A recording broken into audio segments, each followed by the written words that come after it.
Hey, everybody, and welcome to Notes from the Other Side. This is a podcast for people who love Jesus but have some real concerns about Christianity. Here at Notes, we take a microscope to some of Christianity's thornier topics and people using a progressive theological lens and a socio-historical approach to studying the Bible. So if that sounds like your jam, come on in and have a seat. But buckle up, it might get bumpy.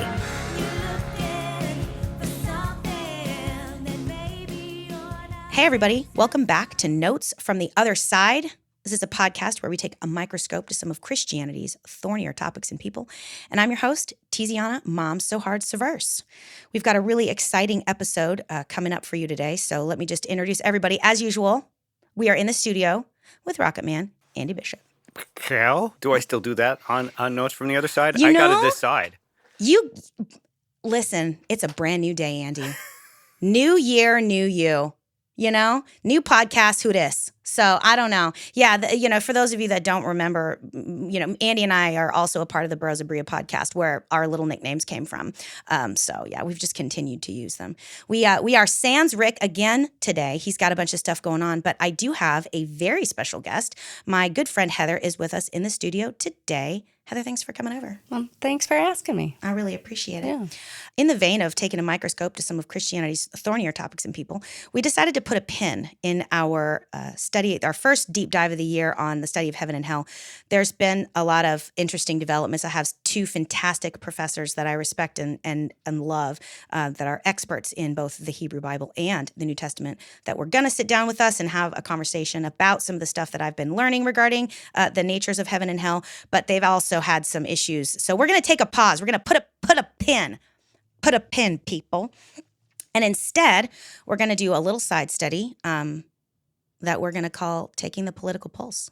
We're going to pause, and we're going to talk about a current political issue. And this episode is titled R.I.P Asap because I got an email last week during the federal funding freeze that one of the programs, the Appalachian Sustainable Agriculture Project, ASAP program. I didn't realize that was like semi-local. Yeah, 100% local. I did not 100% local. So it is so the ASAP program was a program that was part of a larger organization, the Appalachian Sustainable Agriculture Project. It started in 1995, this organization, and its big thrust was as tobacco became less and less a significant part of North Carolina's agricultural product. This coalition was interested in trying to find ways to continue to support local farmers. So if this all sounds fascinating to you, you can Google it, asapprogram.org, I believe, or ASAP, whatever. Just Google the Appalachian Sustainable Agricultural Project, okay? You can go look at their 2023 financial report, whatever. The point is, one of the programs that they pioneered was for individuals like myself whose children receive Medicaid. This program provided $40 a week in fruit and vegetable tokens. So it was not cash money. It could not be traded. It could not be used to buy meat or, those fancy hot sauces or the interesting jellies that always wind up at a local farmer's market. Why is there so much jelly? Listen. Do you know what I'm talking about? If you've ever been to a farmer's market, two things. Number one, pottery and homemade jam. True. I feel like ours are a little more honey focused. Lots of honey. Those three things. Well, guess what? My ASAP tokens couldn't buy none of that, but what they could purchase was fresh fruits and vegetables. And so my kids and I, for the last 2 years, have gone to the farmer's market. This makes me choke up. I'm going to be fine. But we'd collect our tokens and we would meet local farmers and we would buy their goods and services and we would support our local farms. And for those of you that listened to the Helene wrap-up episode, I referenced this program. And when we got to go back to our farmers market, how important it was for my eldest, my 4-year-old, to reconnect with those farmers and with the individuals that she had met because of the ASAP program in our local farming community. So that program, which receives 56% of its funding through government funds, that program is now canceled because there are no funds available for that program. Now, the program has run out of funds and then found funds pretty much consistently since I've had it. It just keeps being, extended because they keep being able to access funds. So in the 2 years that I've had this program, this is the first time. Can we tell them? You told them. Oh, you did tell them. Mm-hmm. I don't know. I was like, yeah, it's money strictly for vegetables, strictly from It's local money farmers. strictly for vegetables Strictly and from strictly local from folk. local farms, strictly from farmers markets. So I could use the tokens at any farmers market, really. Like if I wanted to come down to Hendersonville and use the farmers market, if I wanted to go to a market in Tennessee, I believe I could have used them kind of anywhere like here, I think in like Appalachia. Uh-huh. And I'd have to look at their exact map and list because they used to send out lists all the time of the local markets. But because it's a federal funding grant, I think now we can like take a look and figure that all out. But it was just, and they say they have little pictures of fruits and vegetables on them, and you can only use them there. Yeah. So my parents had that. My parents had that program too. Exactly. Yeah, and they liked it. So, but Yeah. So I'll be interested to see what their reaction is. I don't think they know. Yeah.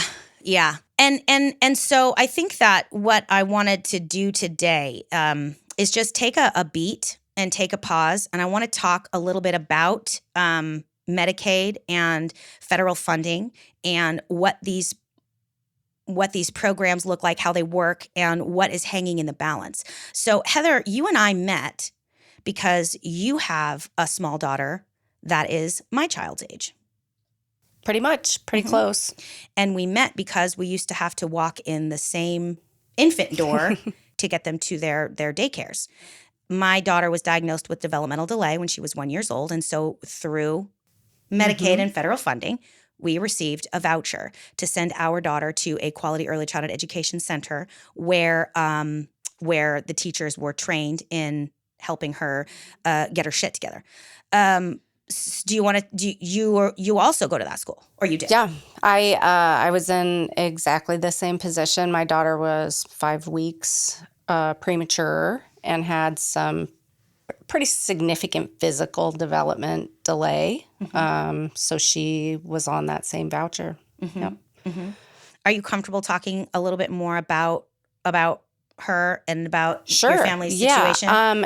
I did not know at the time she was not using a wheelchair yet, but my daughter has cerebral palsy, and she does not walk as of right now. Although she says that maybe she will learn how to do it when she's an adult. Yeah. So yeah, we had started. We started daycare and preschool through that voucher, and then actually her father, my husband, died about a month, maybe 2 months after she started that school. So it was a real huge lifeline for both of us for the last, until she started kindergarten. Yeah. And I think that's like literally right when I met you. I think so too. Yeah, I think we met because we used to walk past each other in the halls. We were Yeah, taking our kids and to the same. I think you came to her birthday. Oh yeah. Yeah. Well, so we've since become friends, and Yes. we've connected outside because my daughter doesn't go to that school anymore, and yours has graduated to kindergarten. But this is something that we've connected on at different points in time. Is like so our family has WIC as well, and our family has Medicaid. Again, these are federally funded programs, and it's a significant portion of our family's food budget. And the ASAP program, which has now been canceled, was a big part of our budget. They told us that there was another program, the Healthy Opportunities Pilot Program, that might fill in that gap. But again, I applied for it, and we haven't heard anything back from it. But you'd said you weren't even eligible for that program? My understanding, and I could be wrong, is that we're not eligible for that program because my daughter has direct Medicaid because of her disability. So if you have managed care Medicaid through a insurance company, which our state contracts with for Medicaid, you, I think, might be eligible for that program. But if you have a medically complex child, you wouldn't have that. So medically complex children and their families are excluded or barred from healthy food and nutrition programs. That particular one, I believe. Yeah. Yeah. And I'm trying really hard. Nobody can see my face because we're not recording this episode, which is awesome. Because what I'm glad you guys can't see is the incredulity. Because I'm trying really hard to I'm trying really hard to be patient and to underscore and point out for everybody that maybe doesn't understand how complicated federal funding is. All of its minutia, all of its different avenues, all the different ways that families like the two sitting in this studio, the three apparently sitting in this studio, the different identities and positions that receive this federal funding and the different avenues that have been created so that these families can have access to this funding. So we've got three people sitting in this room that are affected by this. We've got Andy, whose parents are elderly and receive this support. We have me, who's just a family of four, but because my kids are small and daycare is exorbitantly expensive, and to me to go back to work would actually cost our family money because it would be too expensive. We would pay more in childcare and in the loss of our Medicaid and the loss of our WIC than we would make if I went to work for $40,000 a year. I'd like to really state that again. $40,000 a year job for us would still be a financial loss. Childcare is because of childcare, entirely out of control. Because of after school care, because of babysitting. Expensive. If one of my kids gets sick, they can't stay home alone. Because the support system that we do have here, our parents aren't retired. So it's not like they can just take the day, right? And also, so just wanted to clarify. But then we also have, your family, Heather. You are a single parent raising a medically complex child on your own because your husband died suddenly, all right? So these are three very different identities occupying three very different spaces in American landscape that are all being affected by the shifts and by the reevaluations of the ways that our government spends its federal dollars. There's going to be, maybe a lot of that. We'll see. Yeah. Yeah. I remember. And I know that I've heard some of the rhetoric. Not rhetoric. I'm trying really hard to watch my language. Really hard, because I don't believe that everybody who is supporting some of these funding cuts, I don't believe they're bad people. And what I do believe is that they don't understand the scope and the ramifications of cutting these programs. So that's what we're here to do today, is have that conversation so that information can be floating out there in the ether. I don't think they know the specifics. Right. I just think they have this general idea of government waste, which actually, I hate to say this, but at the level of these departments, the idea of government waste is absolutely not supported by any evidence. It's just not. Have you tried to get government assistance? It's incredibly difficult. It's a giant pain in the ass. The hoops that you have to jump through just to prove that your child is still eligible, disabled. Still disabled. Oh yeah, that's a fun one for you. You have to prove that your daughter still has cerebral palsy, like all of the time. Yes, a lifelong condition. They don't just give this. They don't just give that, especially that sort. But right, yeah. But they don't give assistance away just for giggles. Certainly I don't understand what people think is happening in the and you see people that are actively involved in some of these programs, but they have that mindset that their thing won't get touched, and it might not. That's a lottery at this point. Sure. But it's just people have been given this caricature. It's not like there's not problems with government, but it's just not at the agency level. It's at the elected level. People have been given this caricature of a government that is not supported by facts. Of course, that doesn't matter. It doesn't matter, right? Right. But the FAA was at 70% staffing before Trump came in and put them at about 50% staffing. Like, we're going from less than we need to less than that in a lot of these agencies. And so there's going to be repercussions. It's crazy. You cannot, there's not waste in these agencies. Some of them, like the funding for that little program, can barely hold themselves together for lack of ability to reappropriate or find funding. Right. Right. It's just not. Yeah. And that's really kind of like the point of this episode. And as we sort of like move forward, the political landscape is always changing. But as the pastor of my church always says, we operate outside of the realm of politics, but we sometimes operate at a political headwind and we sometimes operate at a political tailwind. That's her approach to like the role of the Christian church. And again, it's like, I feel like I have to remind people that I am a Christian and that I do go to a Christian church, because it's like I have to remind people that, because the picture and the idea of what is a Christian is kind of like, it's taken on a very specific physical form. And if I don't embody that form, and if I don't espouse the politics and the belief systems that body supposedly espouses and believes, then I'm not actually a Christian. But I want to be clear, my Christianity is really, really based around the two verses that are like the most guiding principles, I think, in my world are James 1:27, religion that God finds pure and flawless is this, taking care of orphans and widows in their destitution. So taking care of those in our society that are the most marginalized and without protection. And number 2 is 1 John 3:17. If someone has the world's goods and passes a brother or sister in need and says, go be warm and well fed, but does nothing to alleviate their actual suffering, then the love of God does not abide in him. Those are the two guiding principles. Those are the verses in my Bible, in my New Testament Bible. But it's funny. It seems like people want a New Testament Jesus, but they want an Old Testament God. That's like the definition of most sort of high control fundamentalist right-wing Christians. I want a personal loving Jesus, but I want a vengeful God for everybody else. Yeah. And I don't function that way. And so I am a Christian, but I don't function that way. That's not the bent for my Christianity. And so when I'm looking at, what our politics do, and when I'm voting around politics, those are really sort of the more driving forces behind how I vote and how I view things. And so that's why, in a lot of ways, this particular conversation regarding what Medicaid programs are losing their funding, those are the things that I consider. For example, I work for the R.I.P of North Carolina.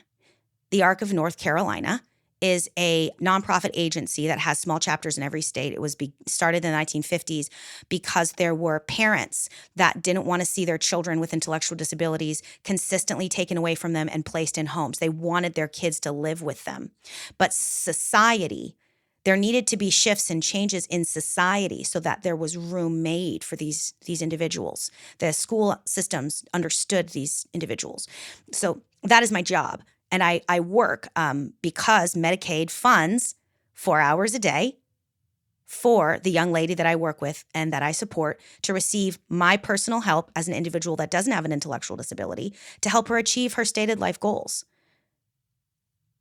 That is a program that also receives all of its funding from Medicaid, and that is potentially in jeopardy if these funding cuts, which we've heard aren't going to affect Medicaid, but have already affected Medicaid. Yeah. Right? Have already done it. Again, it's not just the people on the periphery, the people that are currently doing that work seem to not have any idea of how government functions, at least not on the micro level. They seem to be completely lost. Otherwise, why would that have happened if that wasn't a part of their stated goal? So either they're lying or they don't know what they're doing. Those are the only options in that situation. Yeah. Well, and it's possible because, the email that I received was like, we're going to continue to keep looking for funding. But as I've stated before, this program, grants run out all the time. They're always able to access another one. So it's interesting to me that all of a sudden they're unable to access continued funds for this particular program. That may or may not rearrange. I mean, my kid is a Head Start, is not a Head Start, an NC Pre-K voucher again. So when our family falls into that middle income space, preschool is not included in the school experience in Buncombe County. So that's another thing I don't think people necessarily realize is that when your kids start school, they start school at kindergarten, which is 5 to 6 years old. Mm-hmm. That is very, very late in terms of exposing children to quality early childhood education environments when it comes to brain development. A significant amount of brain development happens between 0 and 3. Another significant part happens between 3 and 7. So it is absolutely critical that children starting from 0 0 to 7 have the opportunity to access these like very stimulating environments. And I understand that it's my responsibility as a parent to also provide that for my children, and I do my best. But there is something very special about these early these early education environments with trained professionals, but also where kids get to be with other kids, because kids learn from what other kids are doing. And 100%. so when it's time for circle time and everybody goes and sits down for circle time, when it's time to go out and play and everybody goes out to play, it's part of what helps enculturate kids to the natural shifting nature of life, to be okay with the shifts in how things happen. But preschool for 4-year-olds, that's not included in Buncombe County. And talking about money and how you access that, how you get that, you have to be, as a family of 4, in order to have like Head Start, which would be where a family that couldn't afford preschool in Buncombe County was able to afford preschool, you have to make under $45,000 a year as a family of 4. Wow. So yeah, that's in order to be able to send your kid to preschool for free. I wonder when the last time that was updated, because that sounds like a number from the housing cost of yesteryear to me. Well, yeah, and that's when, and so when we talk about government waste and these programs being bloated, like you had just said, how difficult it is to actually access this support. And I'm talking about in real time. This isn't like when my kids were little. My kids are it's very difficult right now little. Like this is what we're dealing with. So there's a special program that gets federal funding that provides a handful of extra spots in a few classrooms. It's called the NC Pre-K Voucher Program. So if your family makes more than that, but still makes less than like $70,000, as a family of 4 in Buncombe County, where the average rent is $2,100 a month for a family of 4, you have to make less than 70. You have to bring home less than 70,000. So I hope you don't have any car payments. I hope you don't have any student loan payments. I hope you don't need WIC or SNAP, because those are also going away pretty soon, I'm sure. So you have to make less than that in order to qualify for a pre-K voucher. And just so we're also clear, preschool, average cost of preschool in Buncombe County is $1,200 a month. I've talked to some preschools that are as much as $2,400 a month for one child. When I was paying at our school, it was $1,000 a month. Yeah. Why did you have to, what? Before my husband died, we made too much money. This is a one-income family where my husband was a contractor. And your daughter had cerebral palsy, has a disability. But she had not been deemed disabled by Medicaid. Even though she had the medical documentation. That is a whole nother can of worms. That's a whole other can of worms. Well, so actually, and I remember this happening. So I remember this happening for us, because when my 4-year-old was, again, she was diagnosed with developmental delay. And so Child Developmental Services of Asheville was where that diagnosis came from. And I remember my husband got a raise, right? Mm-hmm. And we were so excited, because it was like a $2 raise or something. So it was going to be like $150 extra a month in our family's budget. Right. And because of that extra $150 a month, we lost a $1,200 a month voucher. Right. So a raise in your family, a single income family with a child with a documented disability, a raise punished our daughter. Because we lost her voucher. It seems like it would be so simple, or at least relatively simple, for there to be a curve on that, Yeah. Where all of a sudden you're like, okay, now you're getting 8, and then maybe you get another bump and you're getting 6 or 2. So I have no idea why it has to shut off completely at one, because it discourages. Again, that's going to it's going to do that. What ended up happening for us was they gave us, so what we ended up having was a step down program.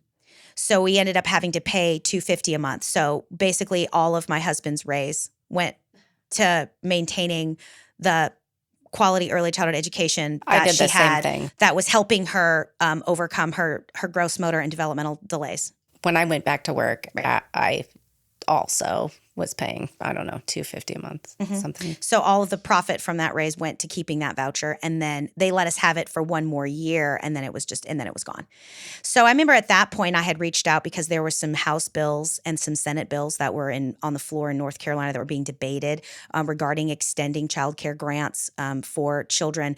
But the issue being that regardless of a family's financial status, really, if you've got a child with a disability and it has been documented and it is well known that having these children have like occupational therapy and, behavioral, there was a therapist on site at her school, right? So when we know that access to quality early childhood education can help when the brain is in that critical place of development, with the support of professionals that know what they're doing and access to these like occupational therapy, which is, fine motor skills and gross motor. We had a physical therapist help her with my kid with her gross motor stuff. We had someone help her with her gross motor skills, right? Like access to those things shouldn't be tied, in my opinion, in a nation as ours that purports to have these Christian principles. Those programs shouldn't be tied to money. You should have access to that regardless of how much money that you make. Well, I feel like that is the reality in plenty of places. So, and yet, if you are living down here in this portion of the American landscape where all three of us in the room live, right?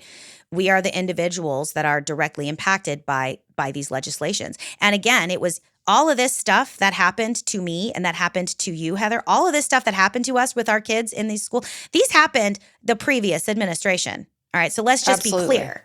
This all happened during the previous administration because the state of North Carolina gets to decide how it spends its federal funding. Right. And the state of North Carolina has not done a cost of living evaluation. So that was part of the problem, right? Yeah, North Carolina has not decided to do a cost of living reevaluation so that they can create basically a market floor for this subsidization so that it can be a little bit more equalized across the state. So states have the opportunities to decide what they're going to do with their federal funding. Given the political landscape of North Carolina, that's probably not an accident. It's probably not an oversight. Yeah, it's just a decision. It's a decision about what matters and doesn't matter, which is why I wrote the letter, because that was Governor Cooper at that time, because this was only in 2022, right? Governor Cooper came to my kid's school and was like talking about the importance. And so I wrote him a letter and they read it to him and handed it to him. And I was like, I'm imploring you to vote to, work on this. Use your power to influence these particular bills, right? And so this is not just the current administration, but what I'm saying is, and what I'm hoping to illustrate, and what I'm hoping to point out, and what I'm hoping to bring a microscope to with this thorny topic, is the fact that this funding was already challenging to access. This funding was already tied to extreme poverty. This funding already had a bad habit of punishing families for getting raises or going to work. And I don't think that is specific to North Carolina. When I hear disabled people talk about these kinds of issues, they're from all parts of the country. Tell me more about that.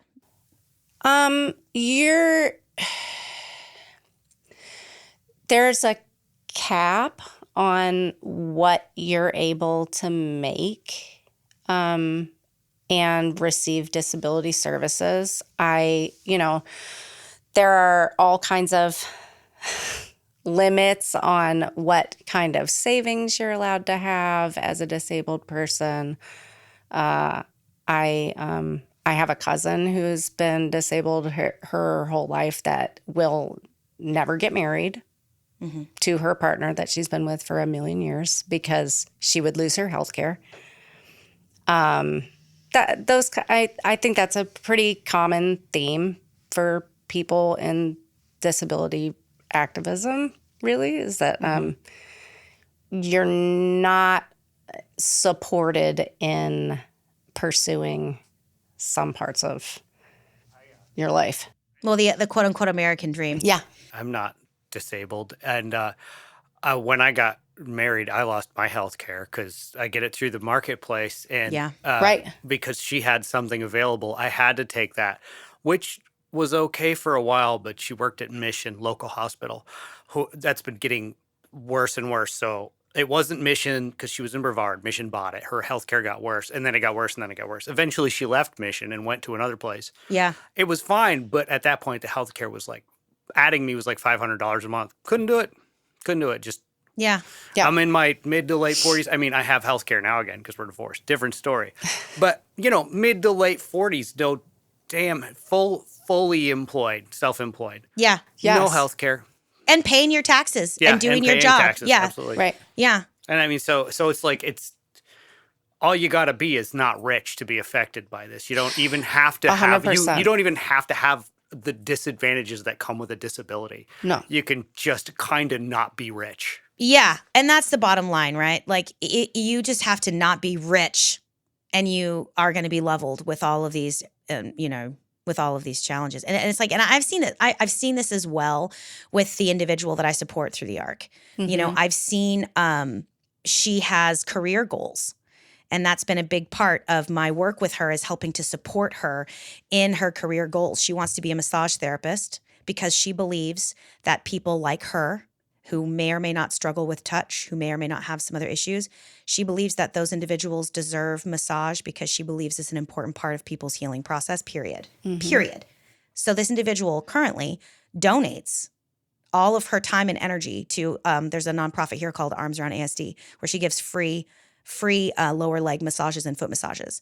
And she tells me sometimes about the individuals that are, that use devices to get around, and individuals that are nonverbal, for example, and how much those individuals benefit from the touch and from the muscles being rubbed, right?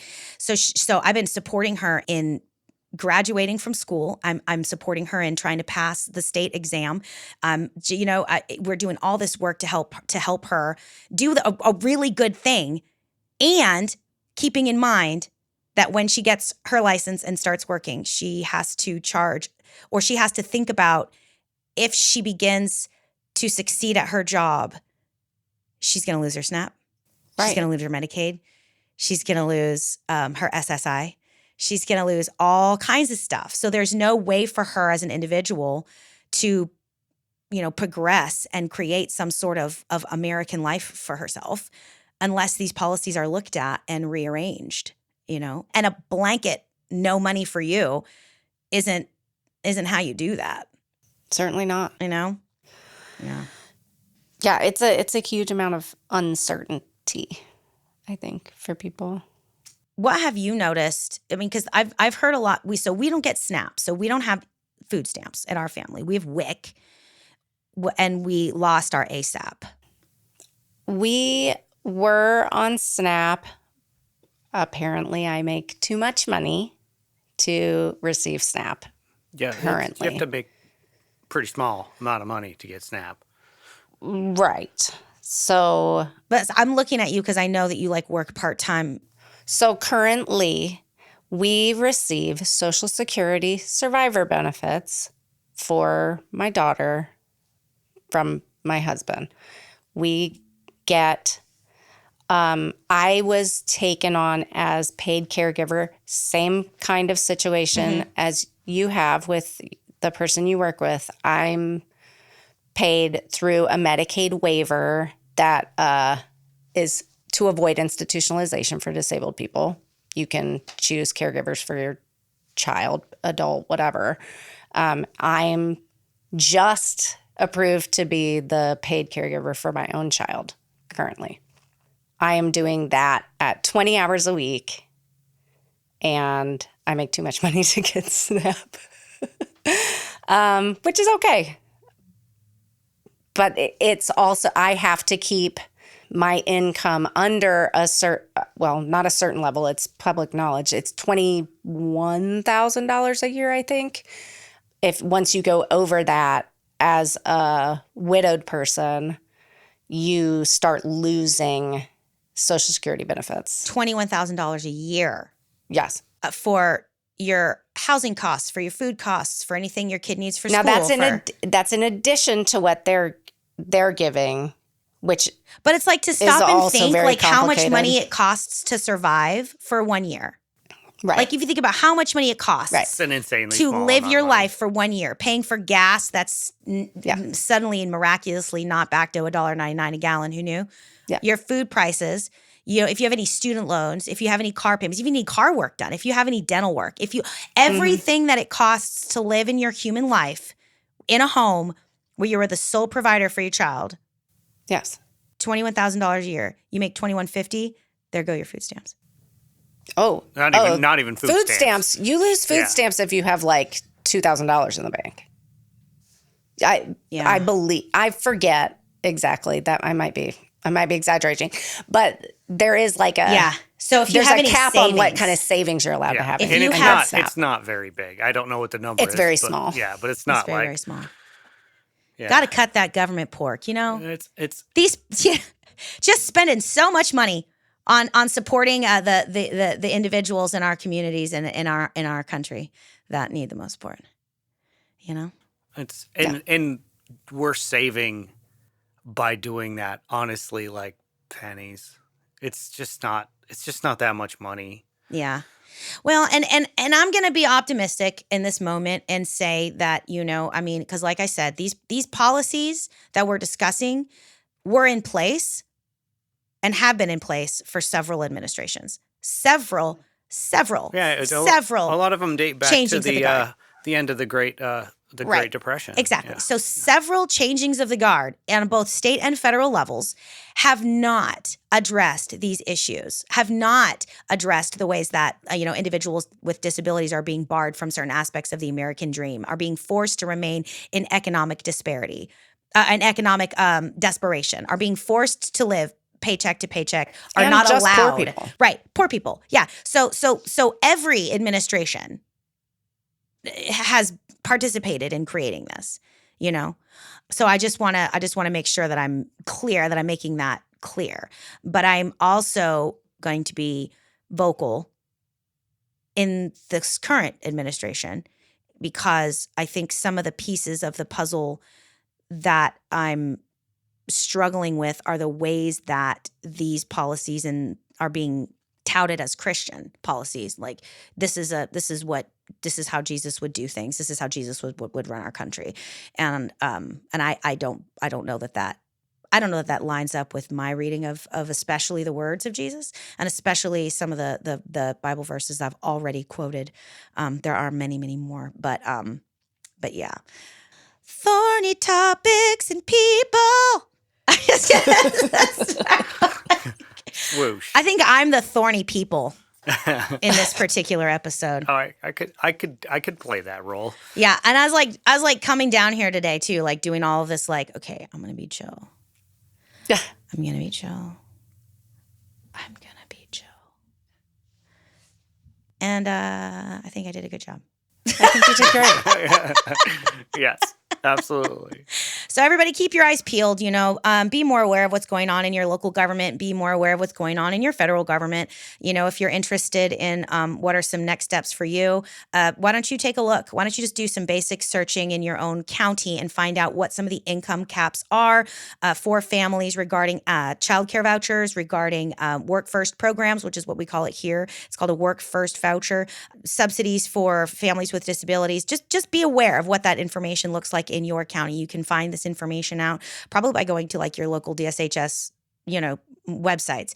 So figure all of that out. And if you're interested in learning more about the Appalachian Sustainable Agriculture Project, check that out online. I can try and put a link. I'll put a link in the show notes so that you can just see what exactly the ASAP program looked like and what it did. It's still around. It's still thriving. But once again, 56% of its funding came from federal grants. And maybe they'll get their money back.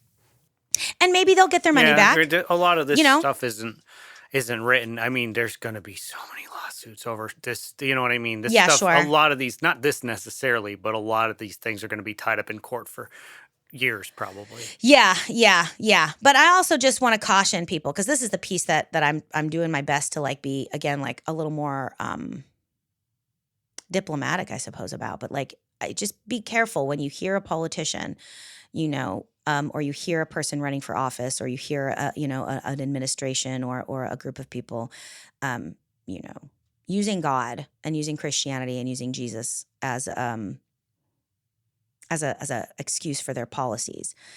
I just want to be clear that these are the policies that are affecting the widow, and the children and the elderly, and those are the people that Jesus looked out for the absolute most. So I will go one step further, but not biblically. Historically, if you have gathered and exported a group of people, you have never been the hero. I dare you to try to find an example where the people that made those decisions and done those things are remembered well historically. Try as hard as you can. yeah,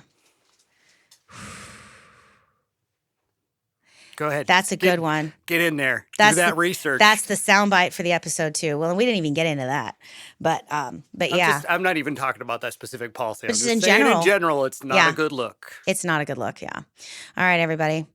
Thanks for tuning in to one of our thornier topics. Hopefully next time we're going to get back to our study of heaven and hell, because it is very interesting and I'm learning a lot of stuff and I can't wait to share it all with you. But for now, thanks again for listening in, and I hope you guys can take it easy. All right, everybody. See you next time on Notes from the Other Side. Bye. Folks, if you're enjoying this episode, you might really enjoy some of the benefits that come with being a Patreon subscriber. Over at patreon.com, we have different levels of membership, and starting for as low as $2 a month, you'll get access to things like all of the notes that I use to make these episodes, bits of script that didn't make it into the show, and even bibliographies about the books that I read to get where I'm going. Through Patreon, you even have access to some of the video that we take for the show. So some of those interviews that you like so well, you'll get to watch them in real time. So once again, head over to patreon.com/NFTOS, as in Notes from the Other Side. That's patreon.com/NFTOS for more information about becoming a Patreon subscriber to this show. Thanks, guys. Catch you later.